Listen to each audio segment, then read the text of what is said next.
할렐루야. 아멘. 할렐루야. 아멘. 오늘 이렇게 송구 영신 예배 오신 여러분을 주님의 이름으로 축복합니다. 아멘. 우리 양옆에 계신 분께 오늘도 잘 오셨습니다 라고 인사 한번 해볼까요? 오늘도 잘 오셨습니다.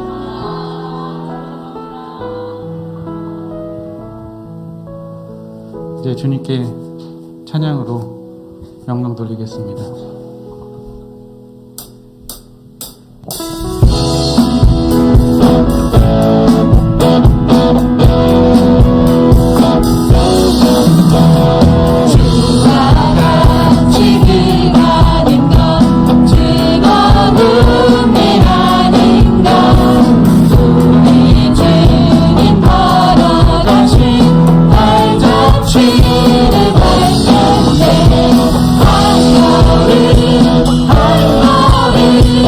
주를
다음 곡 할 때는 조금 더 밝은 모습으로 연말이고 이거 새해인데 웃으면서 찬양했으면 좋겠습니다. 찬양하시겠습니다.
지내온 모든 것이 주님의 은혜입니다. 그분을 위해 찬양하시겠습니다.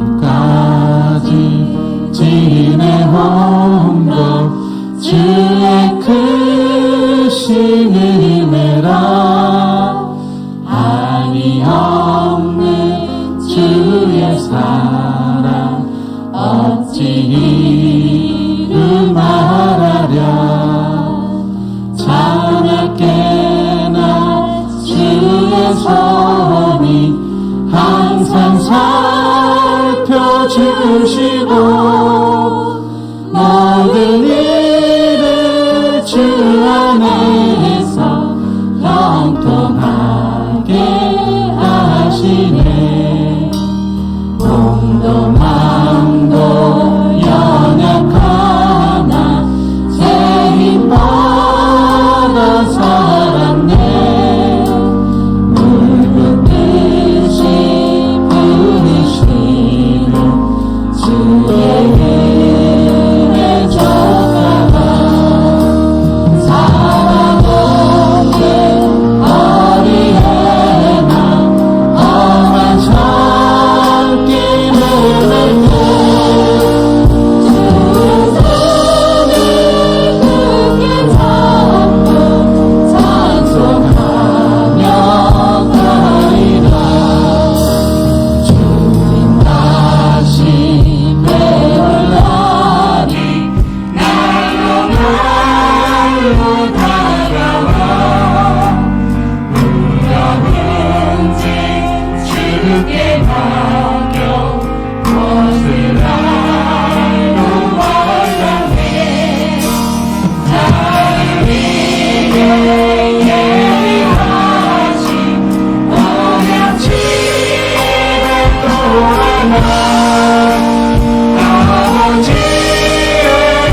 주신 은혜로 한이 없는 주의 사랑 오직 이루마라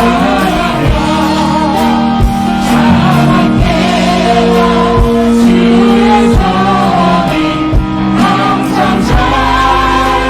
살펴주시고 모든 일을 주 안에서 영통하게 하시니 몸도 마음도 연약하나 세임받아 살았네 불붙듯이 부르시는 주의 은혜 족하다 나도의 머리에만 험한 산길을 맺고 주의 손을 굳게 잡고 찬송하며 가리라 주님 다시 내 혼란이 날로 다가와 무덤은 지 주께 맡겨 옷을 알고 얼상해 나를 위해 예비하신 공양집을 돌아가 아버지의 품 안에서 영원토록 살리라. 아멘. 찬양하시겠습니다. 저희가 누렸던 모든 것들이 다 주님의 은혜입니다.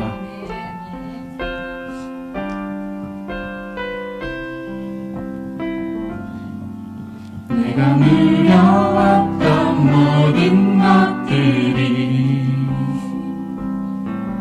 내가 지나왔던 모든 시간이 내가 걸어왔던 모든 순간이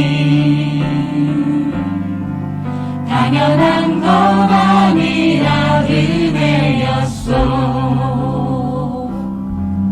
아침 해가 뜨고 저녁에 너를 봄의 꽃향기와 가을의 열매 변하는 계절의 모든 순간이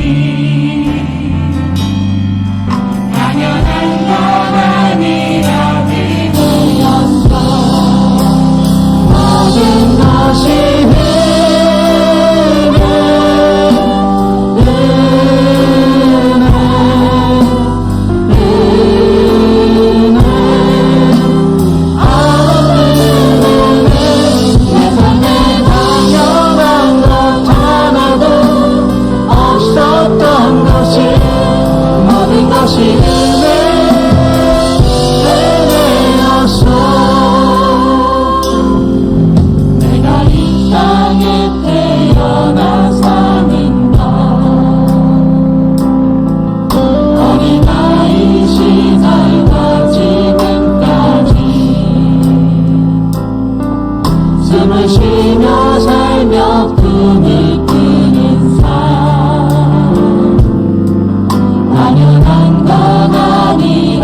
서로 인사합시다. 새해에는 큰 축복을 받으십시오.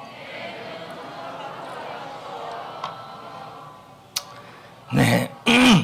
성도 여러분, 이제 곧 있으면 새해가 시작됩니다. 모두 함께 성구 영신 예배로 드릴 수 있어서 참 하나님께 감사드립니다. 우리 모두 내년에는 이전에 없었던 영광이 여러분들에게 있기를 축복합니다. 우리 교회에도 있기를 소망합니다. 우리 교회 다음 세대에게도 이전에 없던 영광이 임하기를 축복합니다. 오늘 말씀 제목이 그래서 이전에 없던 영광으로 라는 제목으로 잡은 것입니다. 새해를 시작하고 2021년을 이제 마무리하고 2022년을 준비하면서 2022년에 대한 우리가 소망과 희망을 갖고 시작해야 하고, 아무튼 어떠한 상황과 어려움 속에 있어도 하나님은 언제나 역사를 주관하시고 하나님의 일은 언제나 이루어지시며 하나님께서 돌보고 있음을 확신합니다. 오늘 말씀의 배경은 이사야서 60장 말씀입니다. 이스라엘은 바벨론의 70년간 포로로 끌려가는 겁니다. 이사야는 바벨론에 끌려간 사람이 아니라 앞으로 있을 일에 대하여, 역사적인 것에 대하여 예언을 해요. 그러면서 이사야가 말하기를 70년 이스라엘 백성들이 바벨론으로 포로로 잡혀가지만 70년이 지난 이후에 이제 앞으로 그들이 바벨론이라는 곳에서 70년을 묶여있고 예루살렘에 있는 가족들도 남겨져 있는 이 상황에서 얼마나 소망이 없었겠습니까? 이럴 때 이사야가 바벨론 포로에 대한 예언을 하면서 희망과 비전과 소망의 메시지를 선포하는 내용이 오늘 이사야 60장입니다. 그들에게 말합니다. 포로에서 해방될 날이 올 것이다. 성전 예배가 회복될 날이 올 것이다. 성전이 다시 세워질 것이다. 이런 소망의 메시지가 이사야 60장이었습니다. 하나님의 말씀이 이사야를 통해 선포되는 것입니다. 우리 역시 코로나19로 올해 2021년을 돌아보면서 나쁜 추억, 좋지 않은 일들, 그리고 한스러운 일들, 억울한 일들, 병든 일들, 가슴 아픈 일들, 병원에서 내가 큰 병을 얻었다는 소식들, 그리고 여러분 주위에 누군가가 하늘나라 갔던 일들, 직장 생활하면서 가졌던 갖가지 고통들, 코로나19를 밀접 접촉자를 이런저런 일로 인해서 여러 가지 묶여 있어서 흑암 중에 살아왔던 2021년이었습니다. 2022년을 맞이하는 우리에게도 하나님은 소망의 메시지를 선포하고 있는 것입니다. 그것이 바로 이사야 60장 오늘 읽은 말씀이죠. 그 말씀이 오늘 우리에게 하시는 말씀이 되기를 축복합니다. 1절을 다 같이 읽어 보겠습니다. 시작. 일어나라.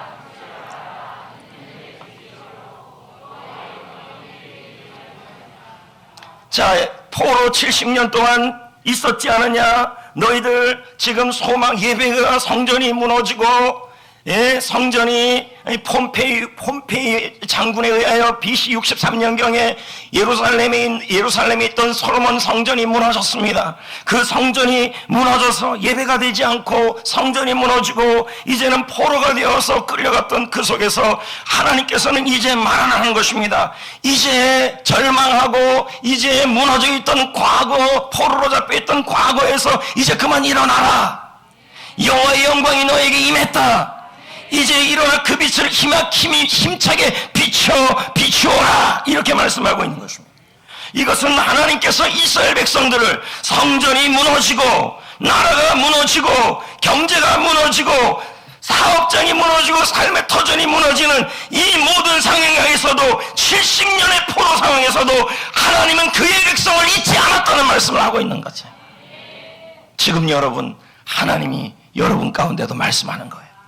우리를 잊지 않았다는 것입니다. 코로나19로 오래 힘들었습니다.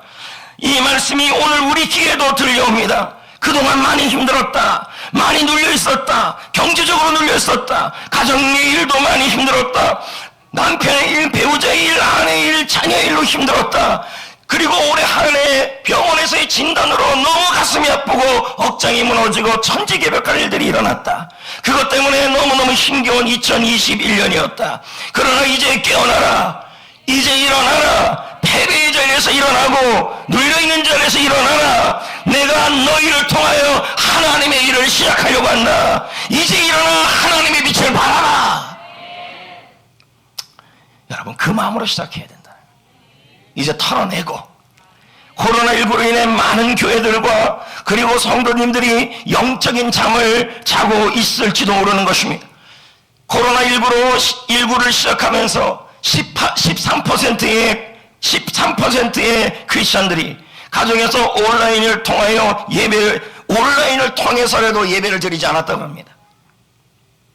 그러면 기독교 인구를 1,000만으로 여긴다면, 그 중에 13%를 한다면 130만 명이, 자그마치 130만 명이 코로나 시작과 동시에 예배를 떠나버린 것입니다. 온라인 예배도 안 드린다는 거죠. 130만 명이 예배를 떠나버렸다는 거죠. 점점 더 영적인 깊은 잠에 빠져서 깨어나지 못하고 있는 사람들이 늘어나고 있는 것입니다. 여러분, 졸음도 전염이 됩니다. 이제 성도들을 흔들어 깨우지 않으면 모두 잠이 들게 될지 모르는 것입니다. 그래서 여러분, 식어버린 예배를 다시 흔들어 깨워야 합니다. 기도를 깨워야 합니다. 멈춰버린 찬양도 깨워야 하는 것이고, 쉬고 있던 섬김도 흔들어 깨워야 하는 것입니다. 주님은 새해를 맞이하는 우리에게 말합니다. 이제 70년 동안 힘들었고 코로나19로 2년 3년을 힘들었던 우리에게 말합니다. 이제 깨어나라. 이제 일어나라. 내가 너희를 코로나 때문에 잊어버린 것이 아니다. 코로나를 통해 다시 세우려는 것이다. 그렇게 말씀하는 것입니다. 하나님은 왜 우리에게 일어나 빛을 발하라 그랬을까요? 1절을 다시 한번 읽어볼까요? 일어나라. 시작. 일어나라. 빛을 발하라. 이는 내 빛이 이르렀고. 여러분, 우리는 일어날 수 있습니다. 우리는 빛을 발할 수 있습니다. 왜냐하면 여호와의 빛이, 하나님의 빛이, 하나님의 영광이 나에게 빛을 비춰서 내가 그 빛을 발하고 일어나는 거예요. 할렐루야. 여러분, 우리의 빛이 누굴까요? 우리의 빛이 누굴까요? 궁극적으로는 이 포로 중에 있는 이스라엘에게 그 빛은 하나님의 영광, 이스라엘이 회복되는 그날이겠지만, 궁극적으로는 예수 그리스도를 통해 승리하는 날이라는 것이죠. 그 예수님이 빛입니다. 요한복음 1장 4절, 요한복음 1장 9절 읽어볼까요? 시작. 그 안에 생명이 있었으니 이 생명은 참빛 곧 세상에 와서 각 사람에게 비추는 빛이 있었다. 여러분, 그 빛은 예수 그리스도인 것입니다. 여러분, 지금 아기를 안고 같이 예배드리고 참 이거 쉬운 거 아니에요. 아기 엄마들. 네? 그리고 이렇게 다음 세대들도 이렇게 왔잖아요. 참 귀한 것입니다. 여러분, 애들이 조금 울어도 찬송가로 들으시고, 그 다음 세대가 이렇게 깽깽대는 게 얼마나 좋습니까? 예. 다음 세대를 위해 박수 한번 쳐주고, 또 참석한 아이들, 학부모들 다 감사합니다. 여러분, 그 빛은 예수 그리스도인 것입니다. 그러므로 이렇게 해석할 수 있습니다. 일어나야, 하나님은 지금 말씀하는 겁니다.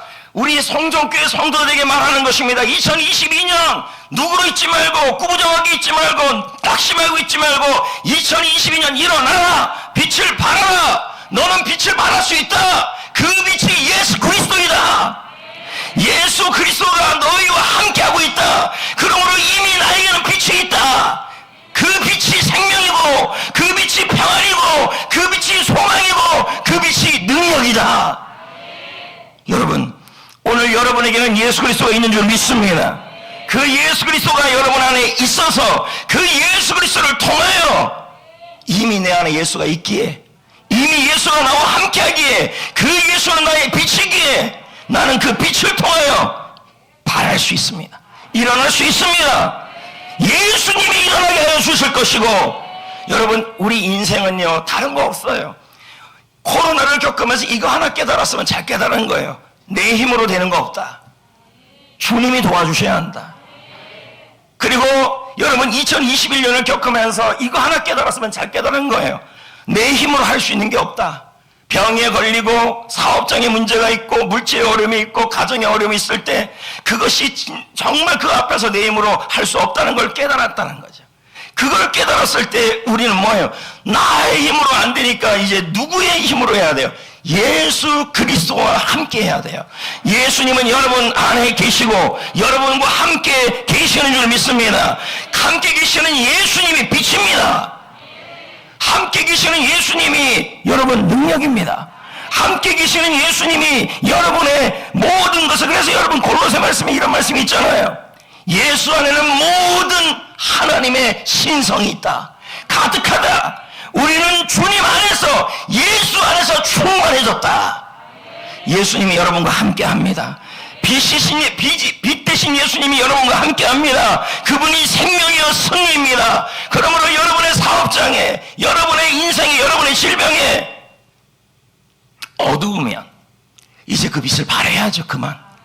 주님이 함께 있음을 믿고 빛을 발해야 할 줄 믿습니다. 여러분, 예전에 그 드라마 사극 중에서 해를 품은 달이라고 있습니다. 주인공이 누굽니까? 보건복지부 장관 있잖아요. 박보검. 그 해를 품은 달에 보면요, 그 내용을 얘기하려는 게 아니라, 여러분, 해는 뭐예요? 스스로 빛을 발광체입니다. 그러면 달은 뭐예요? 반사체입니다. 달은 빛을 낼 수 있어요, 없어요? 달 자체는요? 없어요. 어두워요. 그래서 해가 방출하는 빛을 달이 받아서 지구에 비추는 것입니다. 달은 그 자체로 아무 빛을 낼 수가 없습니다. 그래서 어떻게 해야 돼요? 태양의 빛을 받아서 그 빛을 캄캄한 지구를 향하여 빛을 비추는 것입니다. 그러므로 여러분, 우리 모든 성도들은 해를 품은 달인 것입니다. 아멘. 그러니까 여러분이 다 박보검이라는 얘기입니다, 지금 이게. 아멘. 아니, 뭐 그럴 필요는 없죠. 우리가 박보검보다 못난 건 없습니다, 여러분. 다 하나님의 형상이고 걸작입니다. 요건 또 아멘 하시네요. 우리는 해를 품은 달인 것입니다. 그러므로 어떻게 되는 것입니까? 예수 그리스도가 우리를 함께 하시고, 예수 그리스도가 이미 여러분과 함께 하시기에, 그 예수가 함께 하고 있을 때 우리는 빛을 발하는 사람이 이미 된 줄 믿습니다. 2022년 걱정하지 마세요. 여러분이 예수님이 멀리 계시다고 생각하지 마시고, 예수님이 나와 함께 하시고, 예수님이 내 속에 계셔서 나에게 빛이 되시고 희망이 되시고 소망이 되어서 나를 일어나게 하시고 빛을 발하게 만들어 주시는 것입니다. 아멘. 그래서 여러분, 우리는 빛을 발하는 삶을 살 수 있게 된다. 특히 2022년에 빛을 발하는 삶을 살기 위해서, 여러분 2022년에 시작할 때 힘들어요, 어두워요. 여러분, 나 스스로는 여러분 깜깜한 달이에요. 그러나 내 안에 예수가 계시잖아요. 예수님이 함께 하잖아요. 예수는 생명의 빛이잖아요. 예수님은 은혜의 빛이잖아요. 그분이 함께 하다는 사실을 믿으시고 빛을 발하는 삶을 삽시다. 일어나는 삶을 삽시다. 그리고 여러분, 그 빛을 전하는 삶을 바로 복음의 빛을 전하는 삶이라고 합니다. 배전 2장 9절을 읽어볼까요? 시작.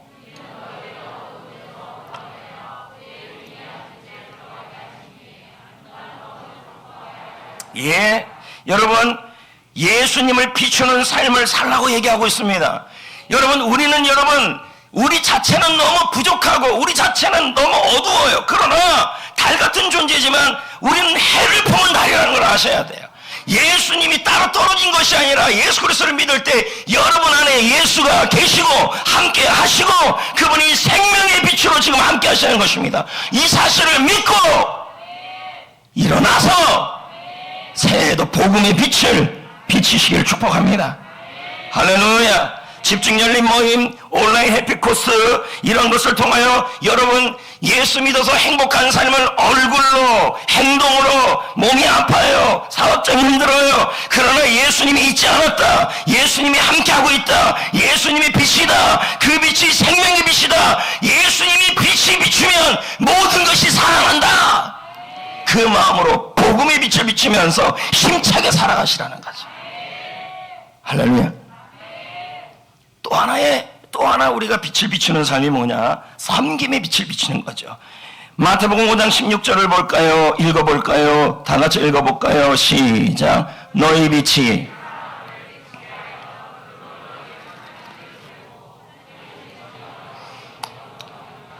할렐루야. 여러분의 착한 행실이 빛이 될 수 있다는 것입니다. 그러므로 여러분 올 2022년을 시작할 때 여러분 예수님이 여러분과 함께하고 있고 이분이 그 예수님이 여러분 안에 생명의 빛으로 함께하고 있다는 사실을 믿고 복음을 비추고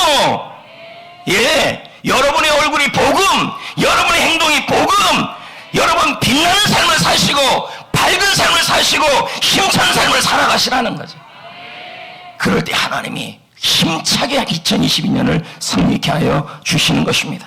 이미 세상 끝났다고 사는 게 아닙니다. 여러분 이스라엘 백성들을 향해서 너희들 안 끝났다, 성전이 무너져도 안 끝났다, 나라가 망해도 안 끝났다, 나라는 무너지고 성전은 무너지고 건물은 무너져도 나 하나님 아버지는 살아있고 나는 너희를 사랑하여 아들 예수를 너희에게 너희 마음속에 보내주었다. 안 끝났다. 그 예수가 이 속에 있다. 그 예수를 의지하고 그 예수를 믿고 일어나고 힘차게 빛을 비추면서 전도의 빛, 복음의 빛, 예수의 빛, 섬김의 빛 비추면서 살아가라는 얘기죠. 할렐루야. 그 빛 하나 더 나옵니다. 그것이 감사입니다. 살전 3장 9절 읽어볼까요? 시작.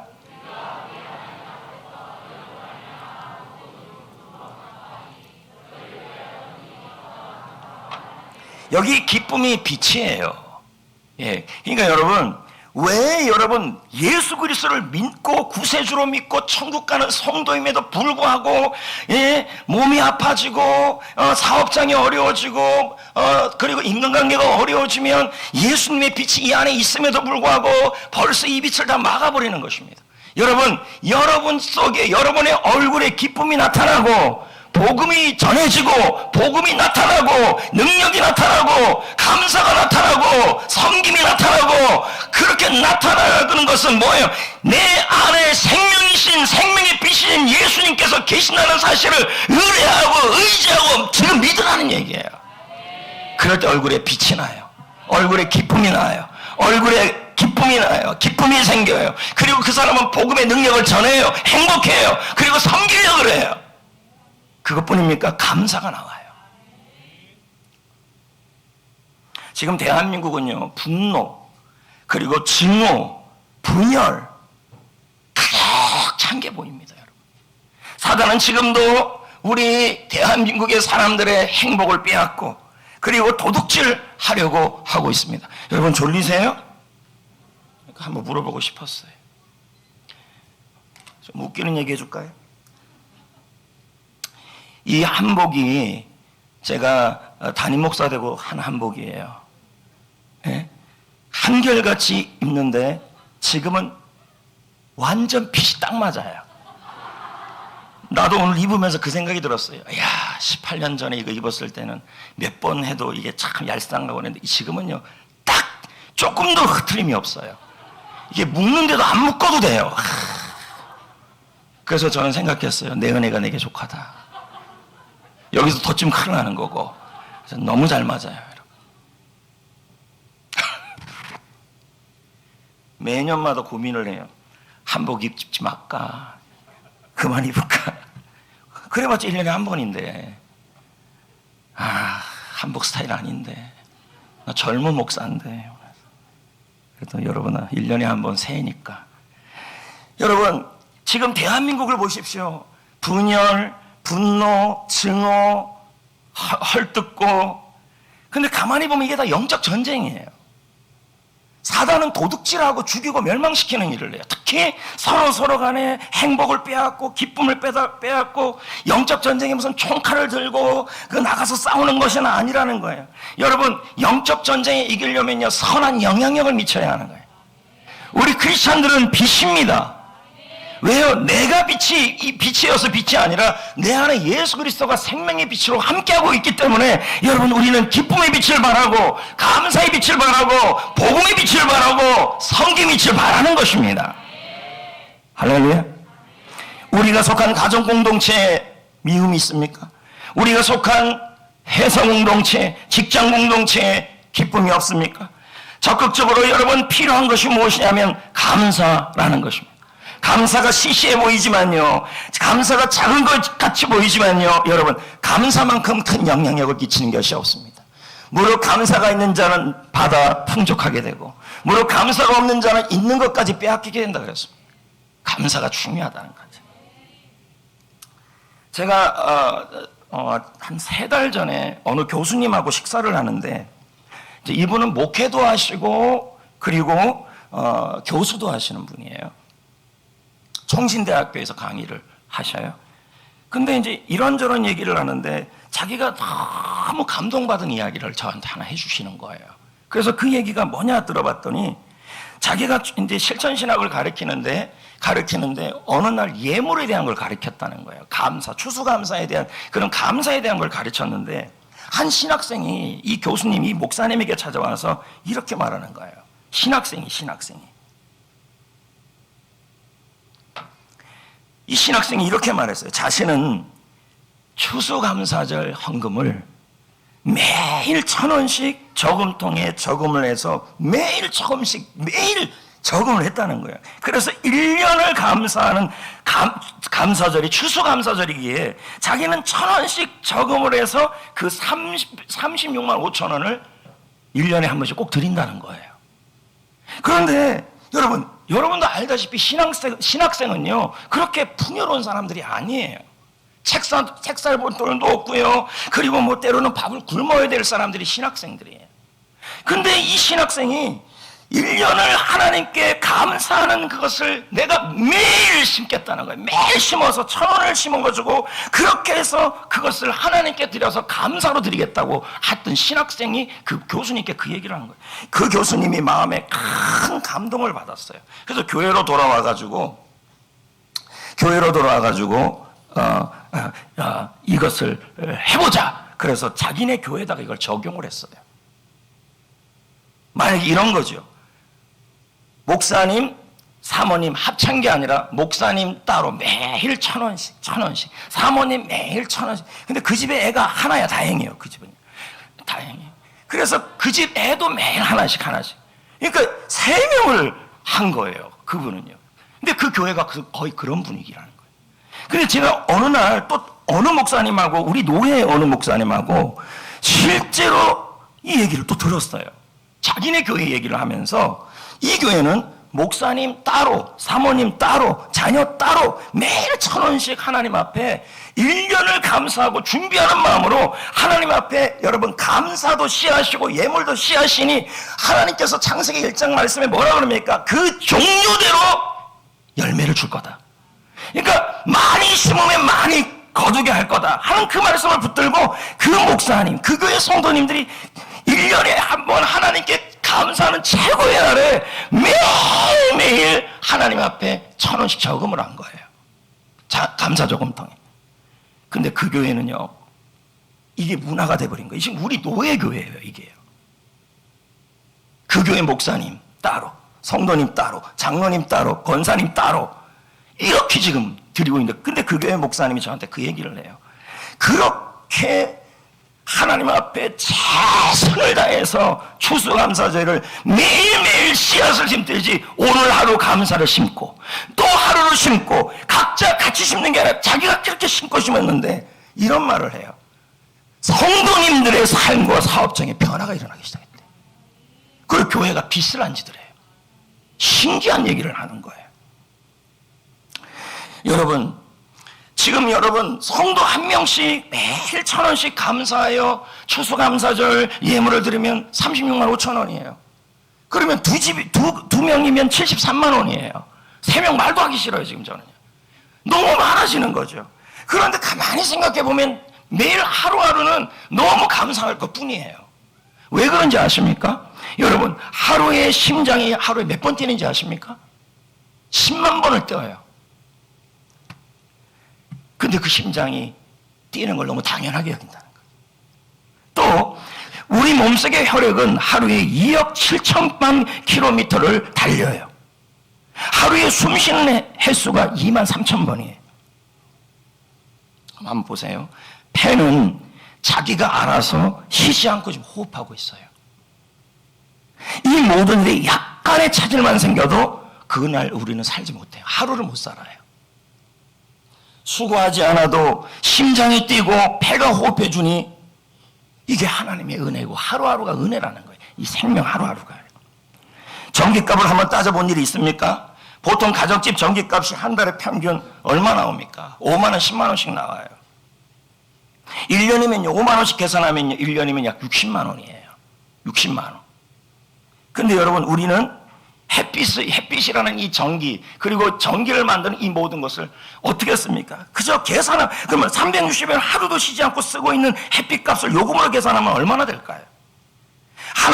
하나님이요, 햇빛값을 고지서로 발부하면요, 여기서 사용료를 낼 사람이 없어요. 돈이 너무 많아요.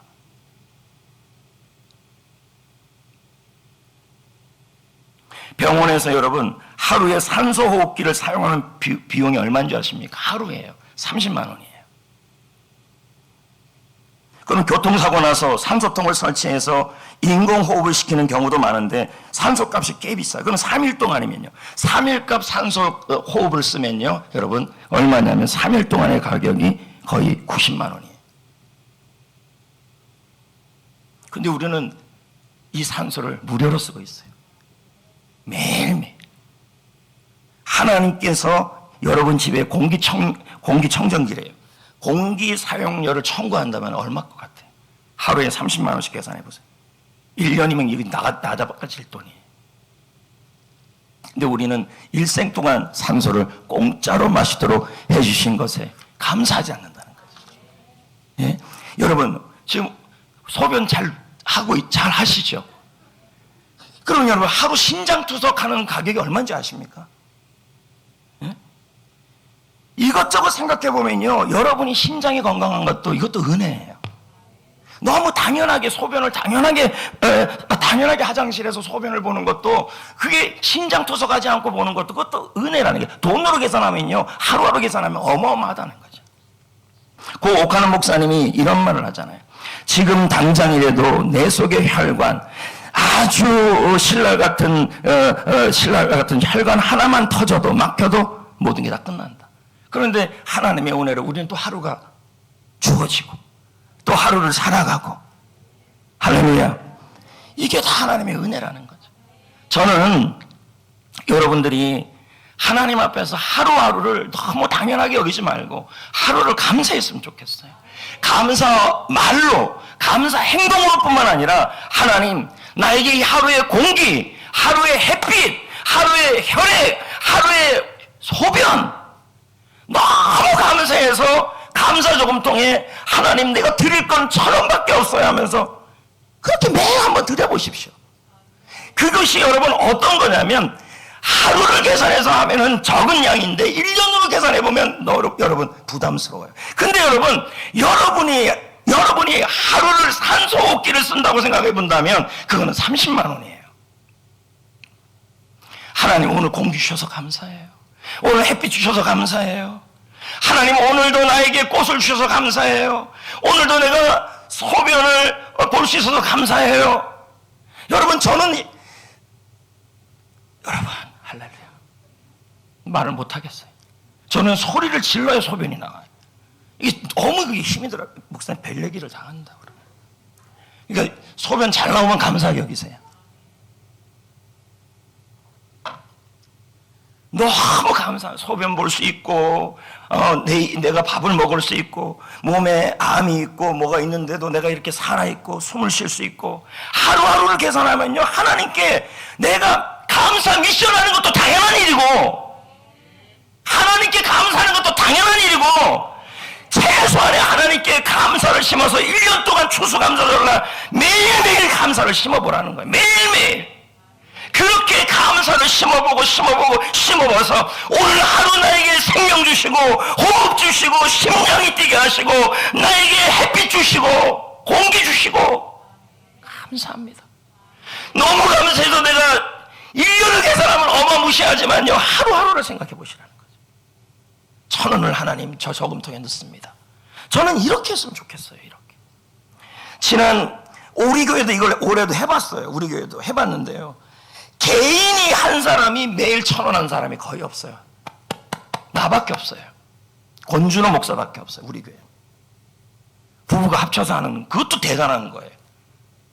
생각해보세요. 하루를 감사해서 하나님, 공깃값, 그리고 호흡값, 무릇 감사가 있는 사람은 더 감사하게 될 것이다, 이렇게 생각하시면 돼요.